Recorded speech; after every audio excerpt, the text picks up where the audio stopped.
Bonjour Pierre-Henri.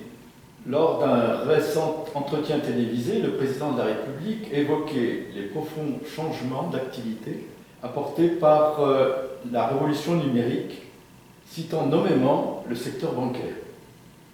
En tant que responsable régional d'un grand établissement, quelle est aujourd'hui votre vision de la situation, particulièrement sur les changements en matière de relations clients? Gérard, merci. Merci pour cette interview aussi. Je suis désolé de ne pas pouvoir assister à cette cérémonie des 70 ans de l'AUEG. Je suis absolument désolé. Et je suis très heureux qu'on parle de digital parce que c'est vraiment un thème qui aujourd'hui est au centre des transformations des banques, certes, mais de toutes les entreprises aujourd'hui. Alors le président a parlé des banques, c'est remarquable. Et c'est vrai que pour les banques, le digital est une révolution profonde. Je dirais sur 3 points. Ça va être un axe sur la relation client, c'est certain, un axe sur tous les processus de la banque, et puis aussi le digital permet l'émergence de nouveaux concurrents qu'on n'avait pas identifiés jusqu'à présent. Si on regarde sur la relation client, il faut bien distinguer entre les clients particuliers et les clients entreprises et professionnels. Pour une banque, la banque populaire, pour une banque régionale, il faut voir que les particuliers, ça représente à peu près 40% de l'activité. Mais sur les particuliers, la révolution est profonde. D'une part, on constate qu'il y a de moins en moins de clients qui se déplacent en agence. Et d'autre part, que l'essentiel des services de base du quotidien sont maintenant assurés par nos outils digitaux.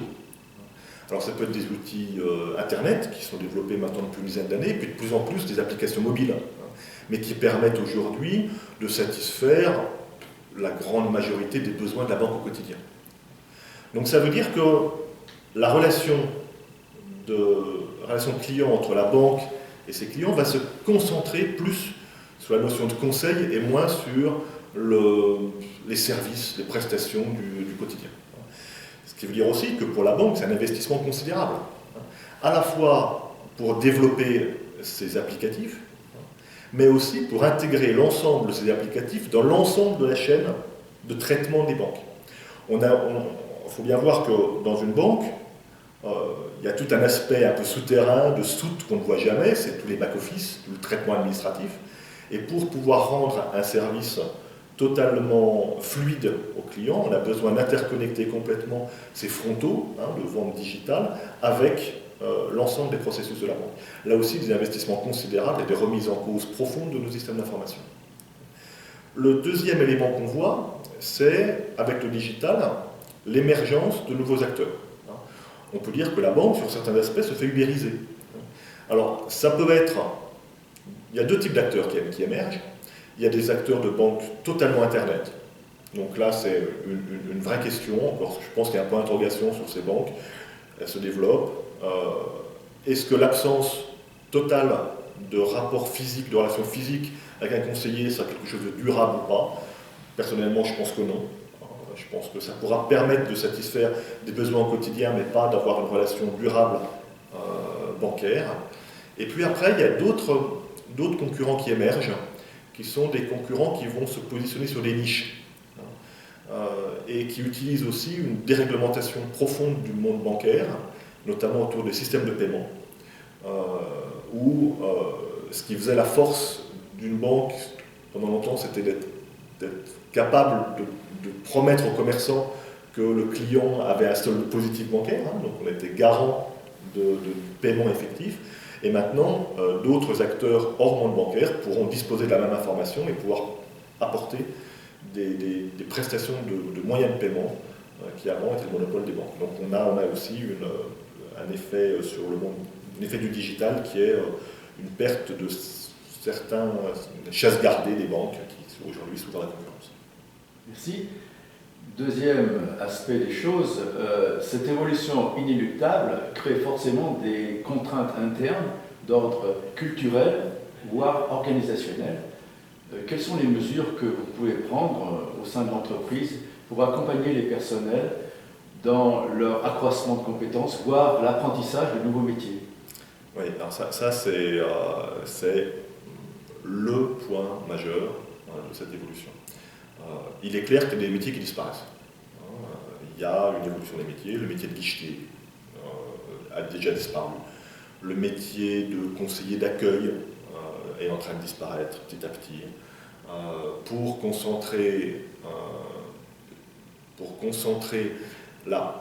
l'expertise sur du conseil. C'est-à-dire que nos collaborateurs en agence, qui ont un titre de conseiller, il faudra qu'ils exercent le métier de conseiller. Donc du conseil, ça veut dire une montée en gamme, une montée en expertise en permanence, sachant que le client est de plus en plus informé aujourd'hui de ce qui existe comme produit bancaire, et il faut que le conseiller de clientèle ait cette valeur ajoutée supplémentaire à ce que le client peut trouver sur Internet. Donc énormément de formation, et la formation de nos conseillers est la priorité des années à venir. C'est absolument c'est le plus gros challenge qu'on a, d'avoir des conseillers capables d'apporter une expertise adaptée à chacun, et pas quelque chose qui soit totalement déshumanisé ou identique pour tous. Mais je pense que c'est un élément très positif. Ça veut dire que le digital va nous forcer à abandonner le traitement de masse pour un traitement par exception. Et ce qui veut dire aussi que le client va se sentir exceptionnel. Et il faut qu'il se sente exceptionnel. Et que la réponse qu'un conseiller pourra faire à un client ne sera pas la même qu'à une autre. Et il faut qu'on arrive à avoir cette valeur ajoutée du traitement par exception pour chacun de nos clients. On peut aussi regarder vers le futur.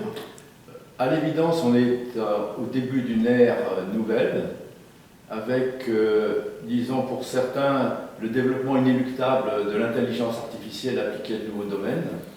Quelle vision avez-vous de ces perspectives à plus ou moins long terme? Alors, sur l'intelligence artificielle, les avis divergent aujourd'hui. Il y a quelque chose qui est sûr, en revanche, c'est que c'est une aide pour nous en tant que banquiers. Il y a une aide de l'intelligence artificielle pour analyser les flux entrants. On a énormément de flux entrants avec de nouveaux canaux aujourd'hui. On a des flux téléphoniques, on a des flux mail, beaucoup de mails, le mail se développe, et il faut pouvoir trier. Donc là, l'intelligence artificielle, c'est d'abord une aide pour nous, pour arriver à aiguiller les demandes vers la bonne personne de manière efficace. Et ça, c'est déjà en exploitation. On a une capacité d'analyser soit les appels téléphoniques, soit les mails pour arriver à faire ce tri. Et donc ça, c'est plus en fonctionnement interne de la banque. Ensuite, il y a l'intelligence artificielle. Est-ce qu'elle pourra remplacer le conseiller? C'est sûr que quand on parle d'allocation d'épargne, par exemple, un robot a une capacité de connaître une gamme de produits, une allocation d'épargne qui est 1000 fois plus importante que celle que peut connaître un conseiller, aussi bon soit-il. Et alors, est-ce que le robot va remplacer le conseiller? Je ne pense pas. En revanche, ça peut être une assistance, une aide au conseiller pour qu'il puisse ensuite faire un conseil adapté au client. Et on est plutôt dans cette configuration d'assistance robotisée pour le conseiller plutôt que remplacer le conseiller lui-même. Il y a un élément qui est essentiel dans la relation client, c'est la confiance. Et est-ce qu'un client aura véritablement confiance en un robot? Je ne pense pas. Cet apport de rassurance, de conseils adaptés, de relations de confiance, et à mon avis, j'espère ne pas me tromper, et puis ça serait dommage que je me trompe, je pense que l'humain a encore toute sa place dans la relation client. Merci de terminer sur cette note optimiste à l'avenir, non seulement des banques, mais de notre société.